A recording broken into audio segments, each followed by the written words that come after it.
Ben, you are muted.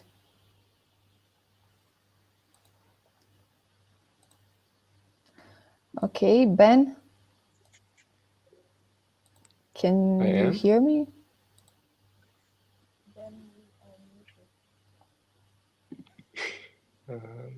Yeah, it's usually how this happens. There's always a bit of a lag, but I think we can hear each other. Let's start.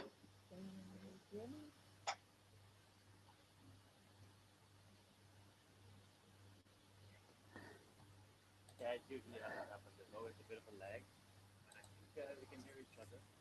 Let's start.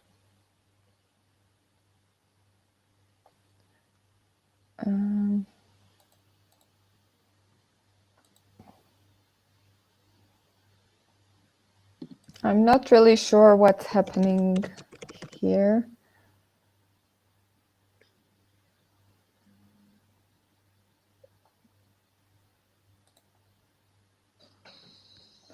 Okay, so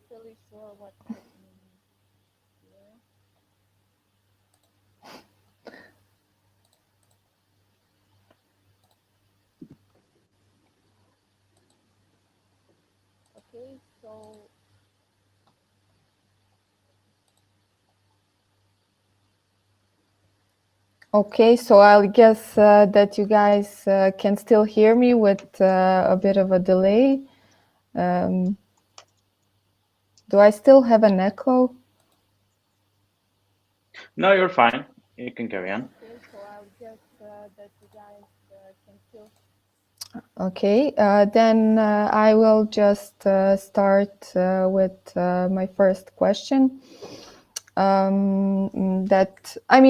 will start with some basic questions that we often receive from our users. So in the few minutes when we receive some questions from people who are watching us, maybe we can start addressing questions that are burning questions from forums and our social media and are regarding migration, as was announced in the description of this whole event. So yeah, people who are okay, I see that you can hear me and that you also have an echo and that Ben is looking very fluffy. I hope that everything is okay with the stream now. But if you guys still have a delay or can't hear me right, please let me know in the chat. Okay, good. So yeah,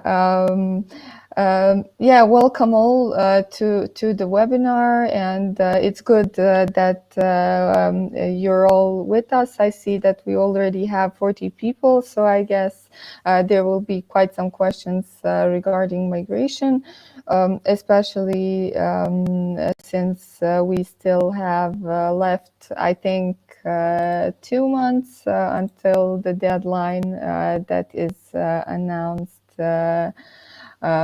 for you guys to migrate your gateways and devices. So yeah, the first question that I extracted from our social media is has kind of a general nature, and the question would be, why do we request users to even migrate their devices and gateways from V2 to the Things stack, or V3 as people like to call it on forums? And couldn't we update the community network without involving users? So I guess Krishna or Ben might address this one until I figure out what's happening with the stream on my side. Okay, you guys can go.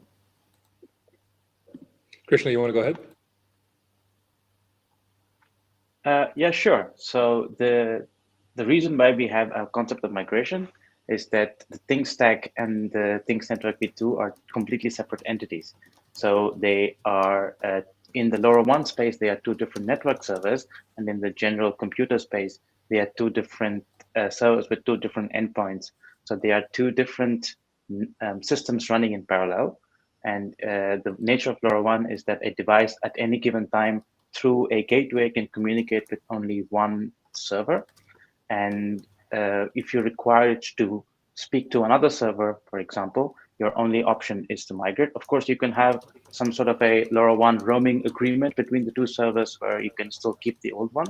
But with the thing with the Things Network V2 is that since it's an older system with limited capabilities, and we have had lots of issues with operating it, it's not very scalable. So we are going to shut it down, as you may know, at the end of this year. And so at the moment, we have some agreement in place between these two networks, the Things Network V2 and the Things Stack, so that you can have data communication bidirectional. That's only to allow you to migrate. So it's not a long-term solution, and hence it's something that's in place for you to help your devices and gateways to be migrated. But migration is something that you have to do, and this is a standard, let's say, industry practice for a major version change. Any kind of a major version change breaks API. So a lot of things in the Things Network V2 is not compatible with the Things Network V3 or Things Stack, as we call it. And as a result, migration is your way. Added on top of that is the complexity of LoRaWAN with physical gateways, physical devices, and that's why we require you to migrate. Yeah, so basically V3 is a whole new infrastructure. So that is the main reason why users have to be involved like in this migration process, because it's physically not the same infrastructure as it was for V2, right? Like it's the whole new thing from scratch. Yeah, okay. And what do users in general get from migrating to V3? Like it's not just something that we want them to do, but it's something that is going to be good for them as well, correct? Like a bunch of new features, security improvements, all LoRaWAN classes will be supported, including the newest ones, 1.0.4 and 1.1, all regional parameters, richer metadata support, and all kinds of new features, new integrations, etc.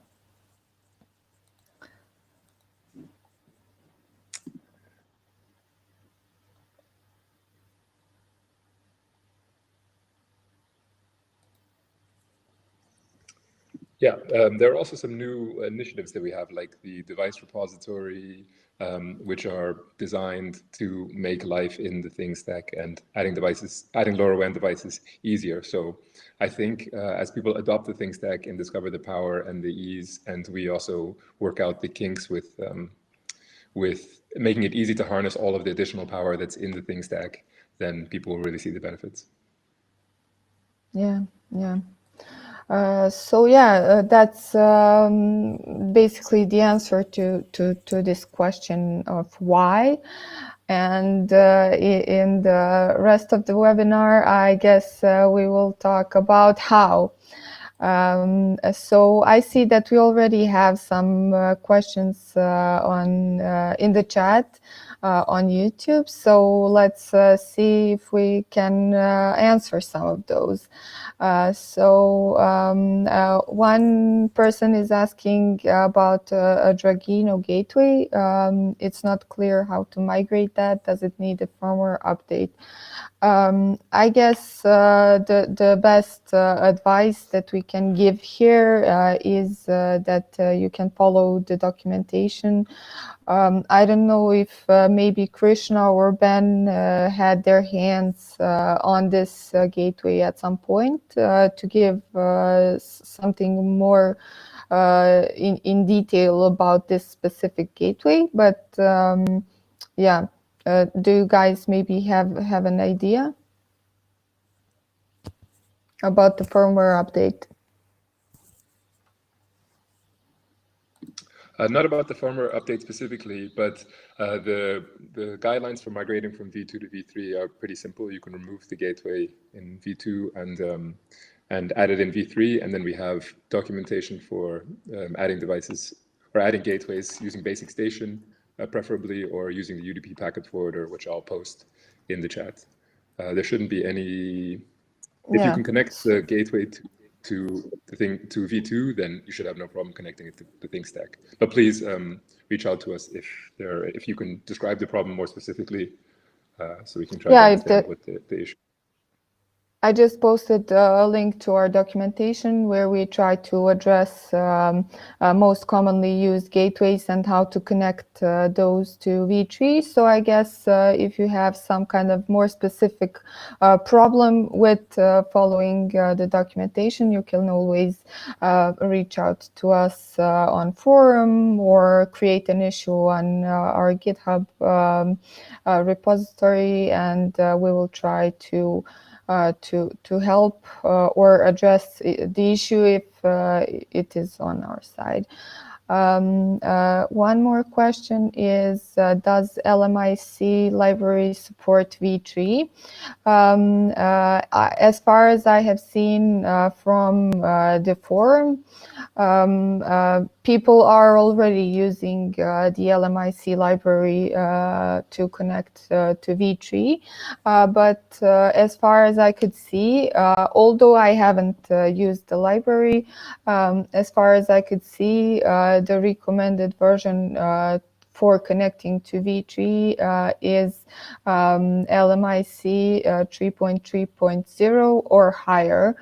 So versions below 3.3.0 might not be good in combination with V3, as I saw that there is some downlink issues or something like that. Again, I'm saying that I haven't used it before, but it's from what I have seen on forum. Next, let's see if we have some new questions. We have some TTN indoor gateways that fail to migrate to TTN V3 and keep giving a blinking green light. Wi-Fi password is okay. Is there a way to do factory reset and reclaim them on V3? Krishna, I think this is a perfect one for you. Yeah, that's right. So if you may have looked at the documentation, we have a process called gateway claiming, where you can, if you have the password, the Wi-Fi password of the access point to which the gateway is that it exposes, then you can use that access. You can use that password to claim the gateway. So if you try to register a gateway, it will not work because the things indoor gateway uses a basic station, which has a CUPS protocol, which means there's a CUPS server somewhere to which your gateway connects to, and the ThinkStack tells that CUPS server to tell the gateway where to connect to. So, but this is also fine if you have already registered your gateways without claiming it. All you have to do is just reclaim. There's an option to, you can go back to claim, and if you have the gateway ID and the gateway EUI, you can just claim it again. And the ThinkStack now knows how to handle this case, and it will just update certain parameters and make your gateway reconnect. The other thing also would be that you will need to wait for, say, 24 hours because it takes a bit of time for the gateway to connect. But those are the only two things. So make sure that you haven't registered the gateway so that some parameters that it's required are not set. And if you have already, it's not a problem. You can just claim it. The gateway will have its parameters set, and it should connect within 24 hours. So if your Wi-Fi password is right, and this is correct, the other thing would be the port. So in the Things Network V2, LNS will connect that over port 443, which is a standard HTTPS port. In the Things Stack ecosystem for LoRa Basic Station LNS, we use the port 8887.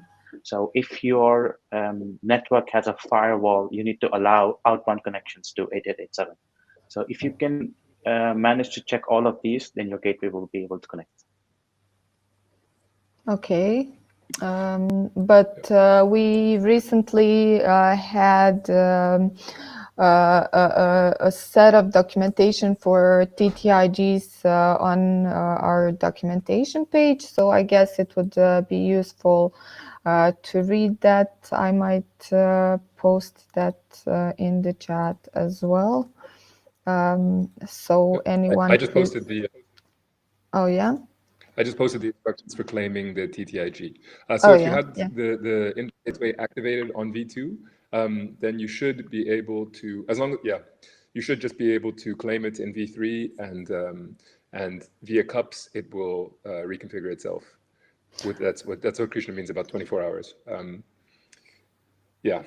assuming that you didn't make any changes to the configuration on the device, so there shouldn't be any need to hard reset it or anything. You haven't changed any configuration on it, and it I mean, if you want to, you can also hard reset it. Hard resetting doesn't really change anything. So if you claim your gateway and do a hard reset, then it will immediately connect. So it's you don't even have to wait for the full 24 hours because it just picks up the new connections. So a hard reset in the case of a TTIG just goes back to the factory defaults. And the factory defaults are, if you claim them in V3, it will automatically connect them to V3. So it doesn't, it's not a problem. If you want to reset it, it's also fine. I also had one question from a user regarding TTIG, so we might see if we can address that one. It might be interesting for people who are watching. So what happens, I mean, can people actually add TTIG using the regular gateway registration process, or does it have to be claiming? It does have to be claiming, right? Yeah, it does. And we would like you to preferably claim. And since the last two console versions, if you go to the console and type out the EUI of TTIG, the console has some logic to figure out that this is a TTIG, so can you please try to claim it? And it's a link, tells you how to claim, where to claim. However, if you have registered it by mistake, that is also covered. You just have to go claim it again. And the gateway that's already created will have some parameters in it updated, and it's similar to the process of claiming. So we highly recommend to claim the gateway. Yeah, it's good that we covered all the cases in both console and the documentation, because apparently a lot of people were just adding TTIGs using the regular gateway registration process. And when TTIG is migrated to V3, can it be deleted from V2? Is that safe now, or what? Yeah, they're totally two separate environments. So there is no issue. So the moment your gateway picks up the configuration of the Things Stack V3, it will no longer connect to V2, so it can be safely deleted. Yeah, but because we have disabled, I mean, people cannot register new gateways on V2 if claiming the gateway on V3 goes wrong and a person deletes V2, the gateway from V2, it won't be able to connect it to V2 again, correct? Yeah, but then you just have to get claiming right. That's the point. So the idea is that since the Things Indoor Gateway and many other basic station gateways, because everything is handled directly from the server side, you really don't have to worry about like losing the gateway into the ether, because it's all server side connected. So all you have to do is get the configuration right. If it's not correct, just check again, and if the configuration is right, it will just then delete it from V2. Yeah, sure. That's completely up to you when you want to delete. You just make sure it connects to V3 and you can safely delete it from V2. Once it connects to Things Network V3 or the Things Like Community Edition, it will not go back to V2. Yeah, that should be, I guess, fairly simple to follow. And we do have all cases covered in the documentation, so I guess everything should be fine on that end. Let's hop on to the next question. It's by Jack Kersing. Will the V2 backend IP still migrate to the things stack, as Johan mentioned earlier this year? Or does he really have to climb towers to reconfigure for the things stack? Do you happen to know? That's a good question. The thing is that when we shut down the things network V2 in December this year, we will have the gateway. So what the thing is that we have migration is of two parts, or let's say three parts. You have applications, the integration area, which is your actual application data. You have your physical devices that are deployed somewhere, and you have the gateways that work with them. So what we want to focus, the difficult thing to migrate are usually the devices, because the devices have to rejoin in the new things like V3 for them to work again. If they are ODA devices, AVP devices, you can they can send uplinks without that. But the difficult part is the application of the device. So we have set up systems where that's possible. So as I mentioned at the beginning, the Things Network V2 and the Things Stack V3 are connected through packet broker. And for a small grace period, we are not sure how long, but we have a grace period even after when the Things Network V2 gets shut down. The gateways will still remain connected to the Things Network V2, the ones that have not been migrated yet, because that those gateways can communicate with the Things Stack V3 through packet broker. And we also have an option where you have, so they also have downlink support, which means that it's two-way communication. So you will have time to move your gateways to V2. And the DNS part is a good question, depending on how much of, what's the demand for it. We can also do that. It's quite a simple thing. It's just a DNS forwarding, address forwarding to V3. That is certainly possible. We give you a bigger grace period to migrate your gateways. We are not yet sure how much more time that is, but the DNS forwarding is something that we can do. It's not too complicated, so that is something we can certainly look at. Yeah. Yeah, so I guess that's a positive one, as promised by Johan. Yeah, let's see what else. How do I tell which of my nodes are still communicating via V2? I have migrated half of my nodes and trying to determine those outstanding. I'm not I think sure. the thing is that is quite difficult to say from network perspective, because you can. It depends very much on how your devices communicate. So there are many cases where the devices send frequent uplinks, or they don't send infrequent uplinks. So if you have just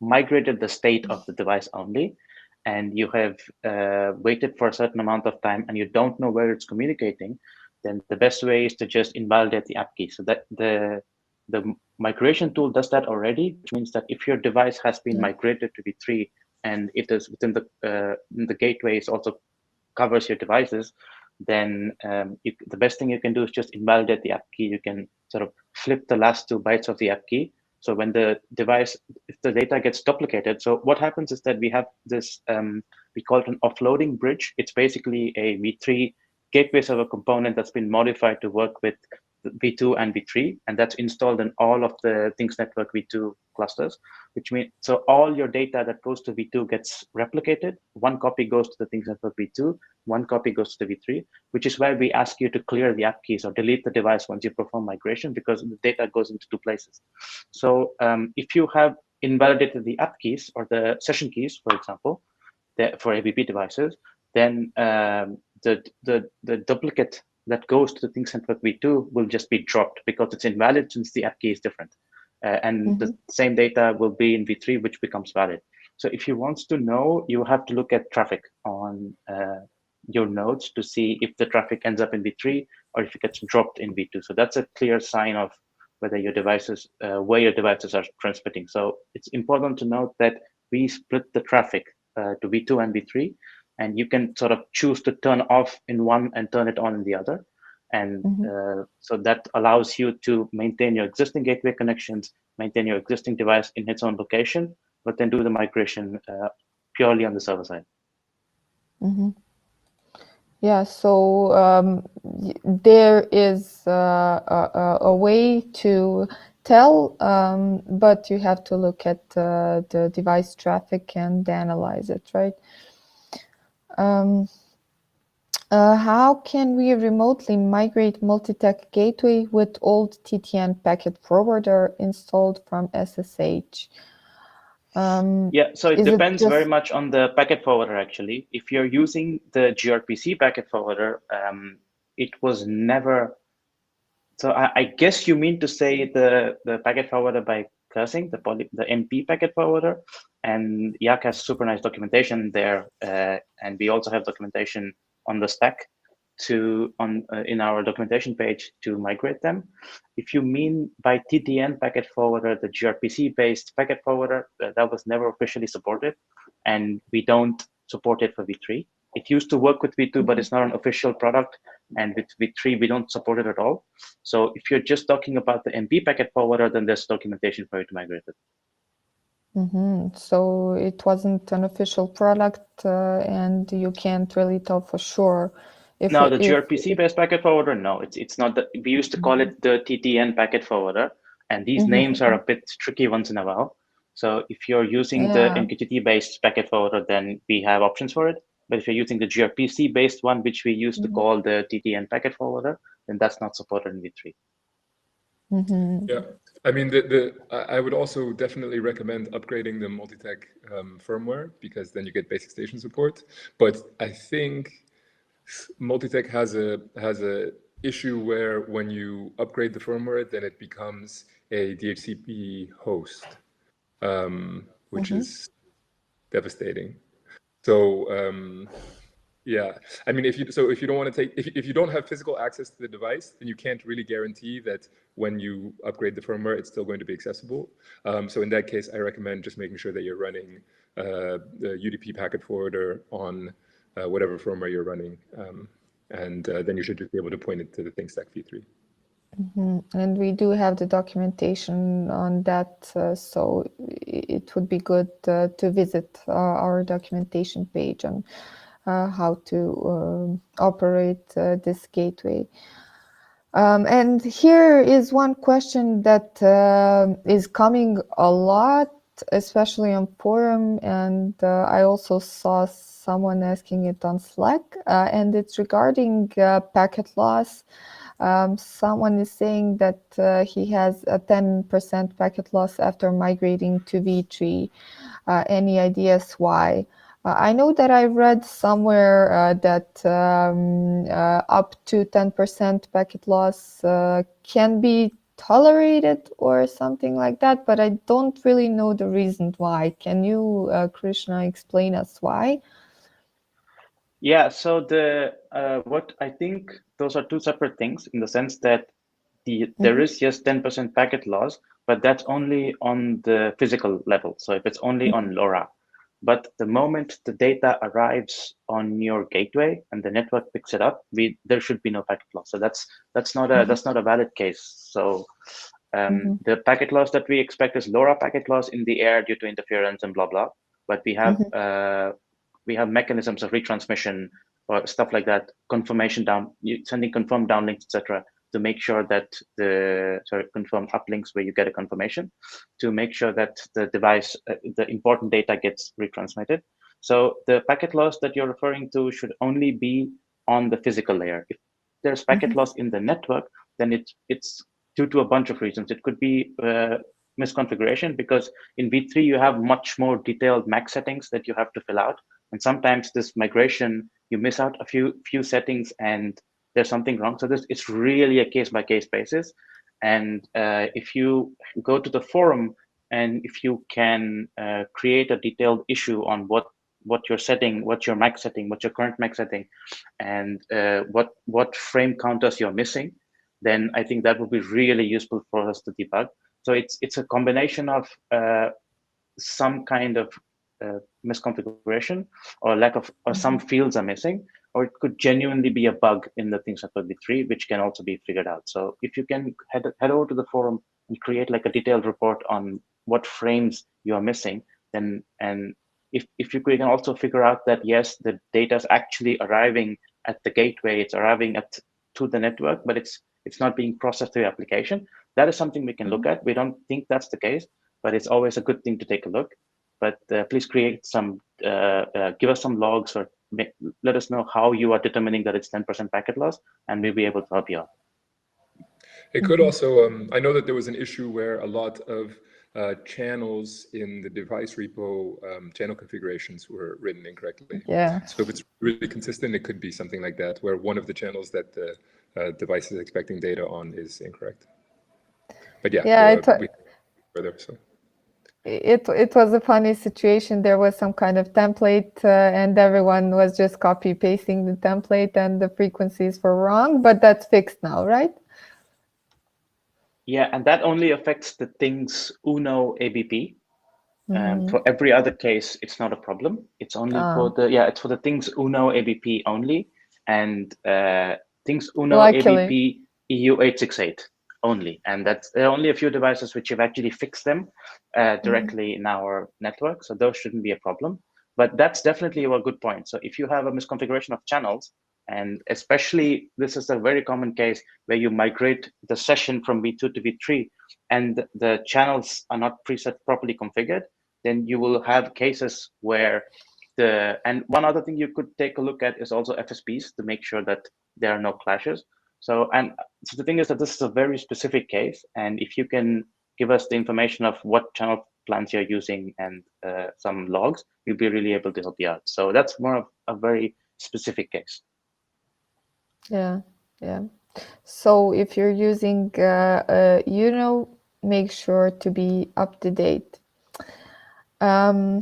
Some of our devices perform a join procedure only every 30 days, and we can't afford to lose data. How to mitigate this situation? So if they are not able to trigger devices to perform a new join whenever they can. Yeah, so that is also covered, but you might have to. So the thing is that uplinks are not really a problem, if that's what you mean. The difference is that in the Things Network 3 or Things Tech Community Edition, the default downlink window is 5 seconds. The RX1 delay is 5 seconds. So if you want to have downlinks without a join, that's going to be a bit tricky. But if you want to just transmit data to your V3s, to Things Network V3 until your device rejoins, you can just migrate the session. So when you migrate the session, and hopefully your migration of the session, you've made sure all the parameters are correct, the frequencies, etc., within that session. And when you migrate that session to the Things Network V3, then your as I said, the data gets duplicated. And if you invalidate or turn off the device in V2 by invalidating the session keys, then the device in the Things Network V3 will get activated. Let's say you start sending data, and when the device can join, it will join. And after that point, it picks up the new CF list, the new RX delay on the join accept, and then it will start working with the Things Network V3. So that is also covered. It's just that you need to make sure that your migration parameters are correct. Yeah.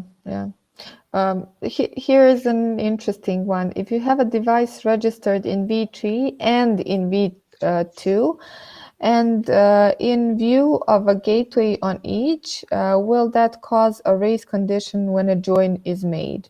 Yes, it will. Yeah, we strongly,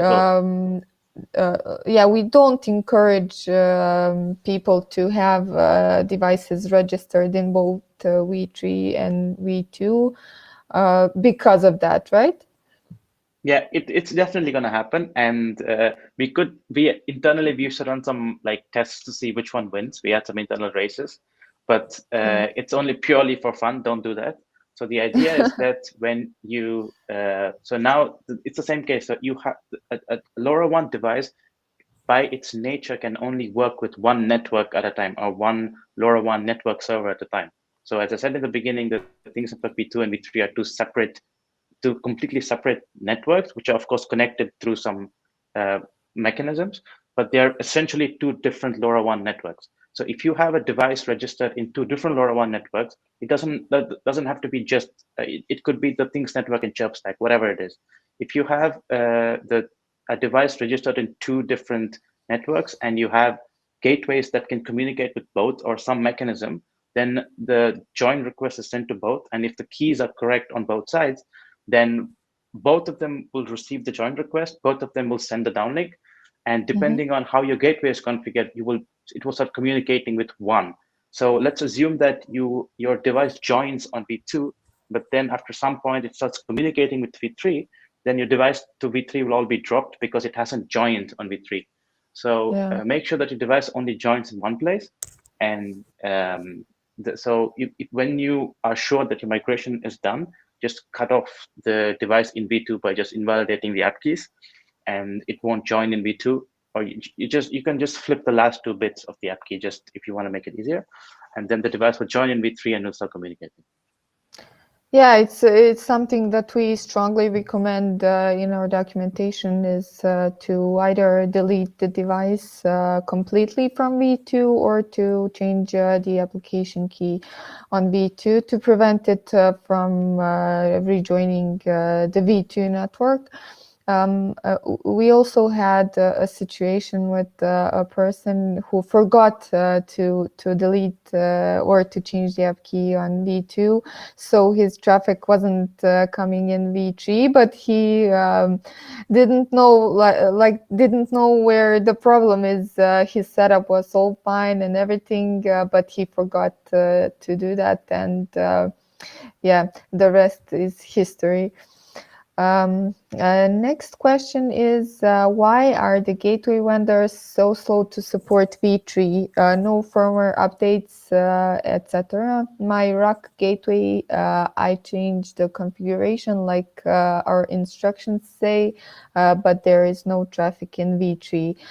Ben, you work a lot with these gateway vendors. Can you tell us something about why are they a bit slow to support V3 on their side? I'm not sure what they mean by support V3. The same packet forwarder should work.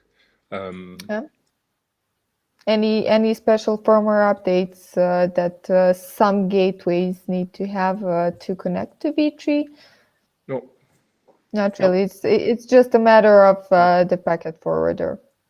Yeah, and okay. I mean, all devices which use the Semtech UDP packet forwarder are still supported in the Things stack, and the migration is then really easy. It's literally just changing the address of the network server, and then newer gateways which support basic station need the address changed and need the certificates updated. Just some old gateways. Sorry. Also with the MQTT gateways, the process is the same. We also have supported the only thing I think where the question comes from is a method to remotely get into the gateway and change it. And it could be a combination question of people thinking that you have to have basic station in V3, and as a result, some vendors may not have basic station ready yet. You don't need LoRa basic station to connect to V3. We support all open source packet forwarders, so UDP basic station, the MQTT packet forwarder, for example. However, we highly recommend basic station because of it's just better than the UDP packet forwarder. But if your gateway vendor has not yet implemented basic station, or there's no new firmware, if your gateway connects to V2 with the UDP packet forwarder or the MQTT packet forwarder, you can just use the same in V3. They will connect exactly the same. Yeah, so it's basically more of a question if your gateway vendor supported basic station than V3 itself. I see. Let's there was see. one question before, it looks like, about the layered RGXX gateways. And that's, I'm actually curious about this because I've never seen the TTN packet forwarder on a layered gateway, and I'm not sure what that means. Again, Krishna mentioned before that it could be a couple of different packet forwarders, and so without knowing, I can't say. But yeah, I think I know the one, and this layered is probably the one that uses the gRPC packet forwarder that we don't support in V3. We never did support it in V2, and we don't support it in V3.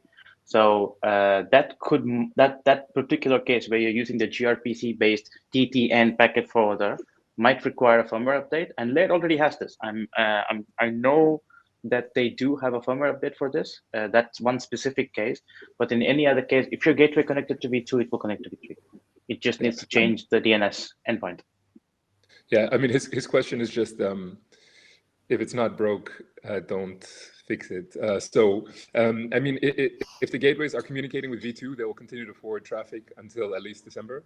But the effort that it takes to migrate the gateways is so low that we recommend doing it. And I think it will help with metadata that you get in the thing stack from the Yeah, one question also says that TTN packet forwarder was a standard offering in the layered gateways. What is the solution then? I guess that is very correct. That is very correct. Yeah. That is quite unfortunate in the sense that Laird started using that packet forwarder. I mean, so the thing is, we wrote the packet forwarder a few years ago, and it was an open source project on GitHub, and we never officially made a release for it. And people started using it, and then after a certain point, knowing that Basic Station might come in the future, we kind of stopped working on it.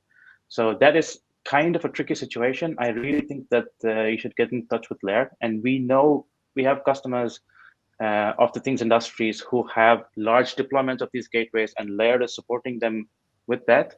So if you have, I could probably take it up with Laird because I have some friends there, but we could also see what we could do. So, I mean, I think we should work together with Laird and the things industries and make sure that people can migrate to the gateways. But that's a question on me, and I will take it up with Laird, and I will post something on the forum. Okay, you will pick that up. That's awesome. So one thing that also might be your cup of tea is one guy, Small Zeist, says one of our TTN indoor gateways is still disconnected after 24 hours after claiming. Would it be possible to look into a certain EUI more in detail? So yeah, we already told that the process is explained in detail.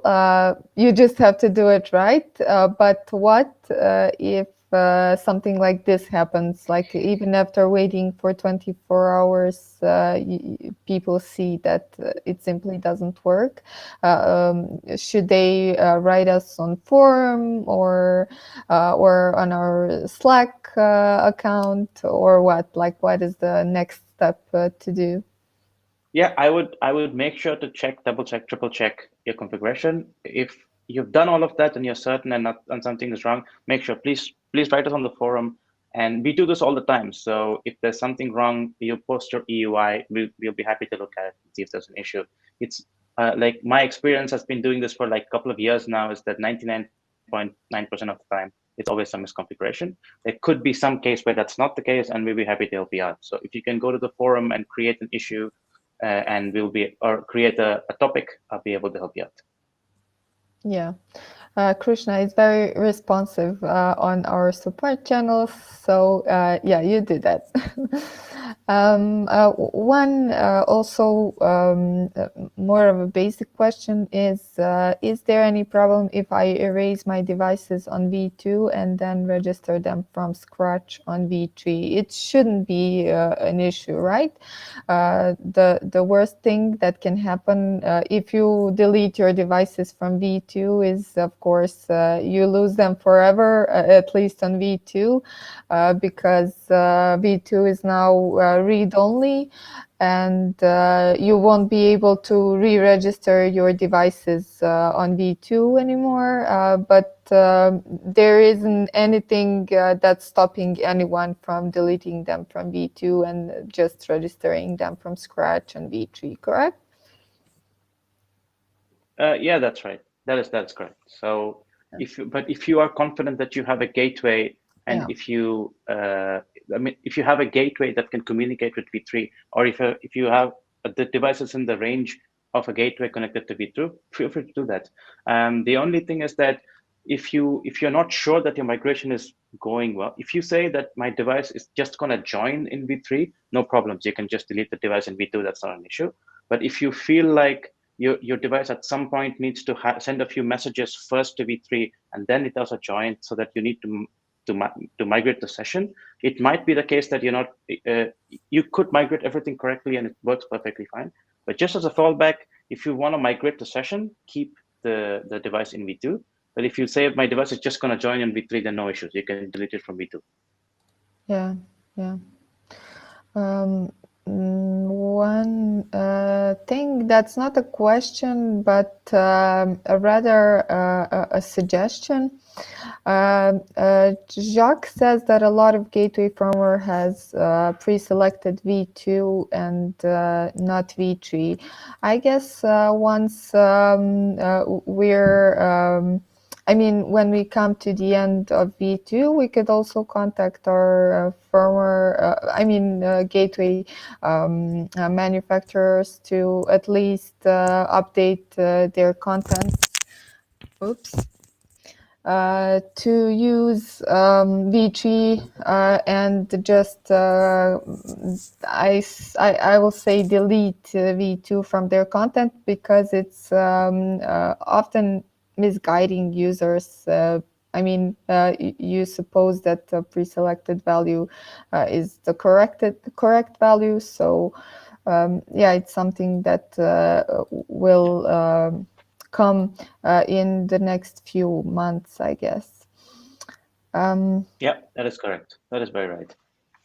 Yeah. Yeah, and in general, yeah, since you can't be sure what the presets do, just enter the server address manually. So if you're using the things network, that's typically your region.cloud.thethings.network as your server address, and if you're in America or Australia, then the region changes. But yeah, there was something. Oh, okay. The other thing is that if you're running a gateway that is running an unsupported packet forwarder and you have access to it, then really we recommend upgrading or at least switching. If it also supports the UDP packet forwarder, then do yourself a favor and switch it now. And if it's easy for you, then upgrade it so that you can use Basic Station, and that's going to be supported forever. Yeah, I'm sorry, there's nothing we can do to support the old unsupported packet forwarders anymore. But yeah, if you don't have physical access to your gateway, then that's a whole nother challenge to be tackled. But if you have it, then really it's not so bad just to update it, and you'll probably get a lot of other side benefits from current software. So yeah, definitely. One person has read the migration documentation, and he read that it is until September 30. And he asks if we don't do that, can people still erase their devices on TTN V2? So I guess after September 30, and that is in 15 days, I guess people will still be able to remove their devices from V2, because it's the only way to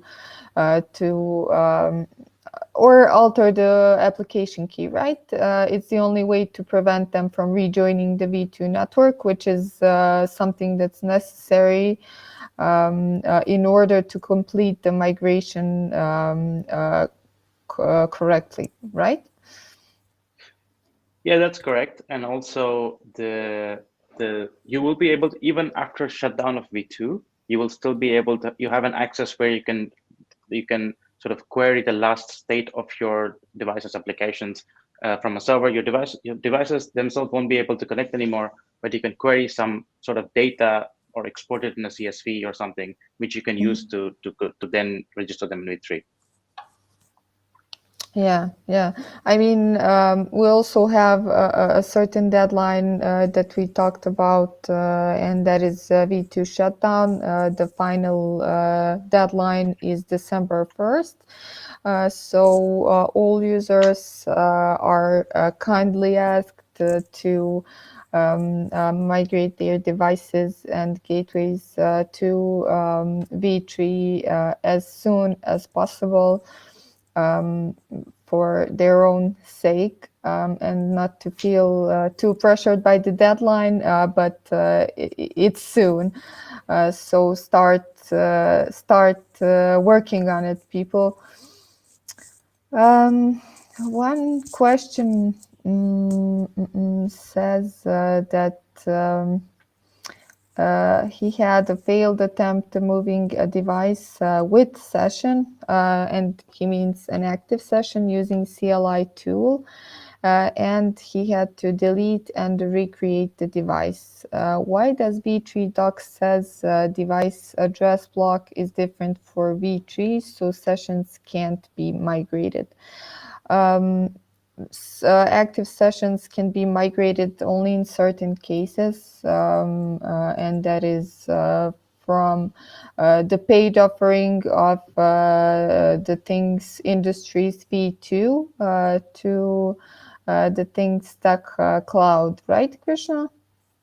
Yeah, so the reasoning behind is that it's not about paying or not paying. The only difference is that when someone is a customer of the Things Industries, that each customer gets a dedicated device address block. So the Things Network and the Things Industries have a net ID, and we have a type 2 net ID, if I'm not wrong. And within that net ID, we can assign certain device address blocks to customers. We don't do that in the Things network because it's a public network, and we apply one block to everybody.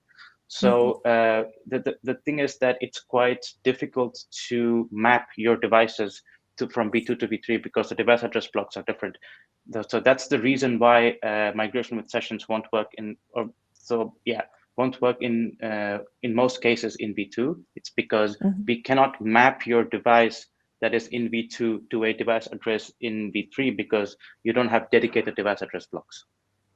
Yeah, basically it's something that's very well documented on our documentation webpage. So make sure to read it very carefully and not to expect that it works for some deployments if it says, if the documentation says it doesn't. And of course, we highly recommend to migrate your devices without their active sessions because the network parameters will be renegotiated with the network server, and it is more likely that everything will go smooth and without any issues, comparing to the situation where you're trying to migrate your device with the active session. Yeah, that's it from our questions in the YouTube chat for now. We can stick for a few more minutes, I guess, and see if we have some new questions. Yeah, I guess most of things that are actually representing an issue for our users are already well documented in the documentation page, or we are working on it currently. If anyone notices something is missing, please file the issue and we will look into it as soon as we can. Yeah. Okay, thank you very much then. And once again, please go to our documentation, thetingsindustries.com/docs. You have all the documentation there. And for specific cases, please create a topic on the forum. We have really good moderators who can help us also triage these requests. So please go out to our forum and we'll be able to help you out. Yeah, we have great moderators. So go out to our forum and we'll be able to help you out with your specific cases. So we would request that your requests are very detailed, so we know exactly what's going on, and we'll be able to help you out from the forum. Yeah. Okay. Thank you, Krishna. And I guess we'll see you then. Bye-bye. I guess we can stay for a couple more minutes if anyone else comes up with a question. But I guess we can wrap it up really soon. The guy says that he could migrate his ROC 2245 gateway and his node to V3. The only problem that he has is when he migrates a node, the node wouldn't join. But after some attempts doing the same, it worked. I actually spotted the same behavior and we could, Martin Alvaro, you can maybe file the issue for your specific technical setup, because I've seen this issue coming up not just on your end, but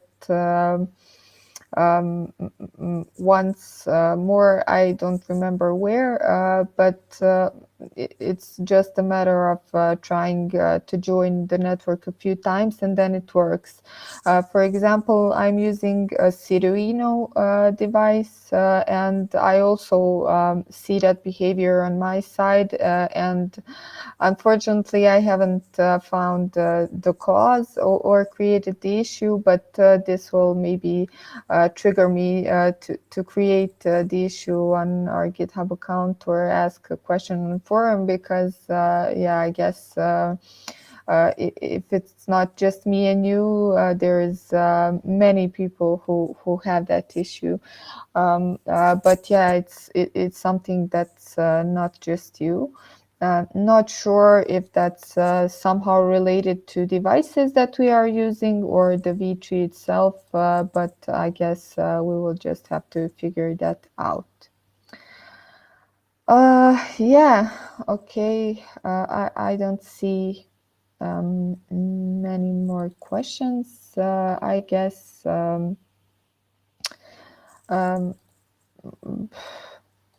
most of them are already answered, either in the docs or on our forum, or by us now, or during the conference. And Krishna. Like Krishna said, if you have a specific case, please try to document it really well in the forums, because that helps us to learn too, and we can try to diagnose the specific issue there. Yeah. So are we going to wrap it up? Thanks, everybody. Okay, thank you everyone for joining. Please make sure to keep your eye on the forum and on our documentation page, and yeah, file the issues if you have them. We will look into them. Thank you a lot for joining. It was good having you all with us, and yeah, good luck with the migration. Don't forget that the deadline is December 1st. Yeah, so the earlier you try, the more chance you have to figure out how to Yeah, make it right. if something goes wrong, you have more time to get it right. Okay. Bye, everybody. Bye-bye.